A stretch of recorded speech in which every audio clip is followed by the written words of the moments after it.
ஆனால் நெக்ஸ்ட் நம்ம ஜெயம் காஸ்ல ஒரு ரெனால் டஸ்டர்னா 2014 மாடல் சிங்கிள் ஓனர் கண்டிஷனில் இருக்கு. வெறும் 59,000 கிலோமீட்டர் தான் வண்டி ஓடி இருக்கு. ப்ராப்பர் ஷோரூம் சர்வீஸ் ரெக்கார்டோட இருக்கும். ஸோ வண்டி பாருங்கண்ணா அட்டகாசமாக இருக்கும். இன்டீரியர் எக்ஸ்சேஞ்சரி எந்த ஒரு டென்ட் ஸ்கிராச்சஸ் அந்த மாதிரி எதுவுமே இருக்காதுங்கண்ணா. 4 டயரும் புது டயரு. ஸோ அப்படியே இன்டீரியர் லைவாக பார்த்துருங்கண்ணா. ஸோ ஒரு ஃபுல் ஆப்ஷன் வெஹிக்கிள் தானே. டியூல் ஏர் பேக் வந்துடும், ஏபிஎஸ் வந்துடும், கம்பெனி இன்பில்ட் ஆடியோ சிஸ்டம் வந்துடும்.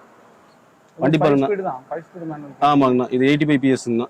ஸோ சீட் கவர்லாம் பாருங்க, எந்த ஒரு டேமேஜ் இல்லை. கட் மேட்டு, ஃப்ளோர் மேட்டு எல்லாமே போட்டிருக்காங்க.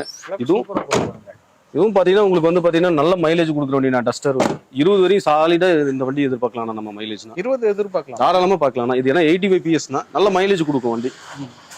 பிக்கப்புமே நல்லா இருக்குங்கண்ணா. டயர் பேண்ட் பூஸ்ட் போட்டு 4 டயரும் புது டயருங்கண்ணா. வண்டி எடுத்த எந்த ஒரு மேஜர் ஒர்க் எதுவுமே பார்க்க வேணா, ஜஸ்ட் நீங்கள் அப்படியே எடுத்து ரன் பண்ணலாங்கண்ணா. இந்த வண்டிக்கு எவ்வளோ கேட்குறீங்க? ஆனால் இது 2014 மாடல் சிங்கிள் ஓனர் கண்டிஷனில் இருக்கு. லோ மைலேஜ் ஒன்று ஒரு எஸ்யூவி வண்டினா இது. இந்த வண்டிக்கு நம்ம ஜெயம் காஸ்ட்ல வெறும் 4,88,000 கோட் பண்றோம்னா ஃபிக்ஸட் இல்லை. நேரில் வாங்க ஒரு சின்ன டிஃபரெண்ட்ல அனுசரிச்சு எடுத்து கொடுக்கலாம், பண்ணிக்கலாம். Initial amount cut. ஆனால் இந்த வண்டிக்கு வந்து பார்த்தீங்கன்னா ஒரு 50 to 70,000 டவுன் பேமெண்ட் இருந்தால் ஆல் ஓவர் தமிழ்நாடு சிபில் நல்லா இருக்கும் பட்சத்தில் லோன் ஆப்ஷன் பண்ணி கொடுத்துடலாங்க. ஓகேண்ணே, நெக்ஸ்ட் வண்டி